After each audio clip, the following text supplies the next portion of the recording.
Good morning everyone. Study with Preksha 5483 में आपका स्वागत है। आज हम करेंगे एक्सरसाइज 3.4। इसे करने के लिए सबसे पहले आपको आयत, वर्ग, समानांतर चतुर्भुज, समचतुर्भुज और पतंग इन आकृतियों का पता होना बहुत ज़रूरी है। तो सबसे पहले आप चलिए नीचे की तरफ। यहाँ देखिए यहाँ पे हमें चतुर्भुजें दिखाई गई हैं। समानांतर चतुर्भुज एक चतुर्भुज जिसमें सम्मुख भुजाओं का प्रत्येक युग्म समानांतर होता है।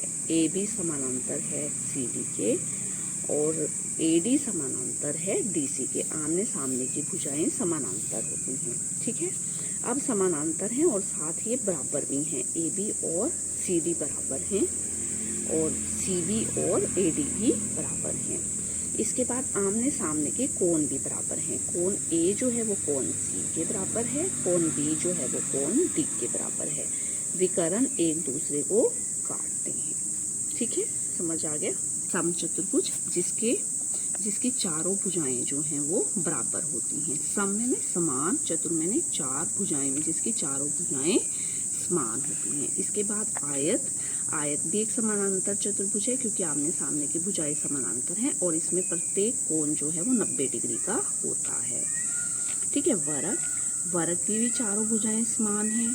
ठीक है, और चारों कोण 90 डिग्री के हैं। ठीक है, इसमें जो है सभी गुण होंगे, समानांतर चतुर्भुज के भी, समचतुर्भुज के भी और आयत के भी वर्ग में। इसके बाद आ गया पतंग।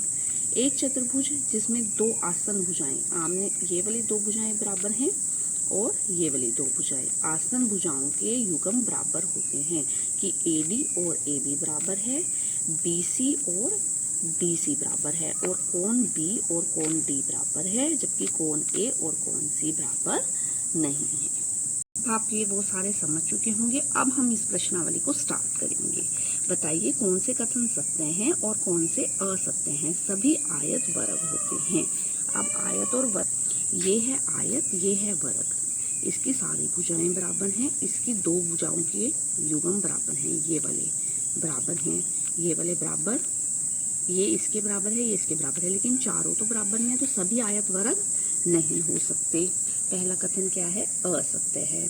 अब चलते हैं, सभी समचतुर्भुज समानांतर चतुर्भुज भी होते हैं, ये सत्य है।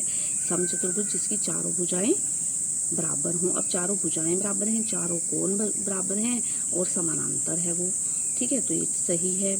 आगे चलते हैं, सभी वर्ग समचतुर्भुज और आयत भी होते हैं। जो वर्ग हैं वो समानांतर चतुर्भुज भी होते हैं, समचतुर्भुज भी होते हैं और आयत भी होते हैं, ये भी हमारा सत्य है।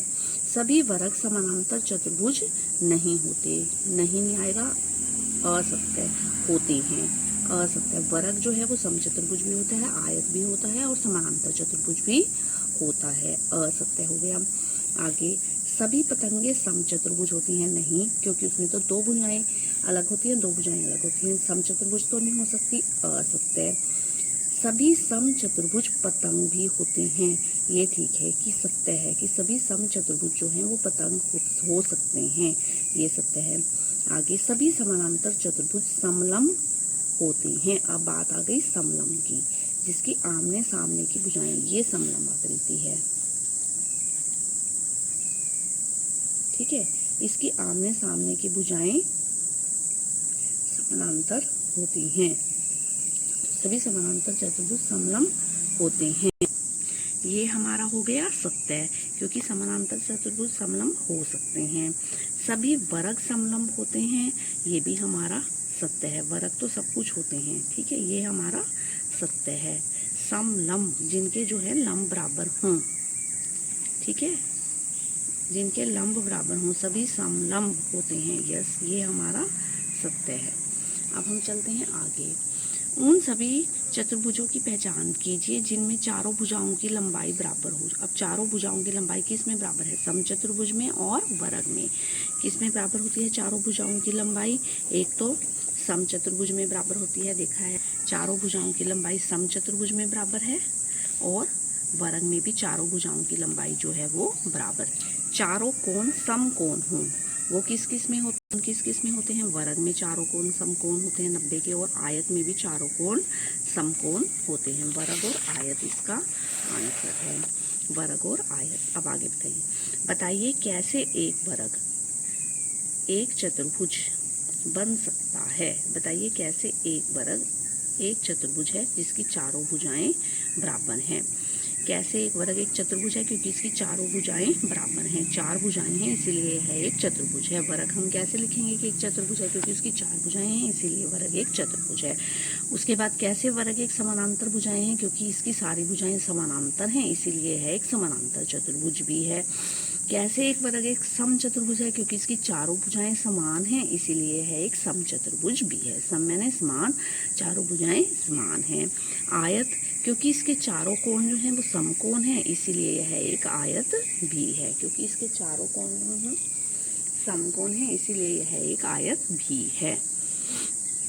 इसके बाद एक चतुर्भुज का नाम बताइए जिसके विकर्ण एक दूसरे को समद्विभाजित करते हैं। सबके करते हैं, समानांतर चतुर्भुज के भी, सम चतुर्भुज के भी, वर्ग के भी और आयत के भी, सबके करते हैं, एक दूसरे को समद्विभाजित करते हैं। एक चतुर्भुज का नाम बताइए जिसके विकर्ण एक दूसरे को समानांतर चतुर्भुज के भी करते हैं, सम चतुर्भुज के भी, वर्ग के भी और आयत के भी। एक दूसरे पर लंब समद्विभाजित होते हैं, सम चतुर्भुज के और वर्ग के एक दूसरे के ऊपर ऐसे लंब होते हैं, ऐसे लंब होते हैं एक दूसरे के ऊपर, ठीक है, एक दूसरे के ऊपर लंब होते हैं। इसके बाद है बराबर होते हैं, जिसमें बराबर होते हैं विकर्ण। वर्ग और आयत में जो है विकर्ण जो है वो बराबर होते हैं।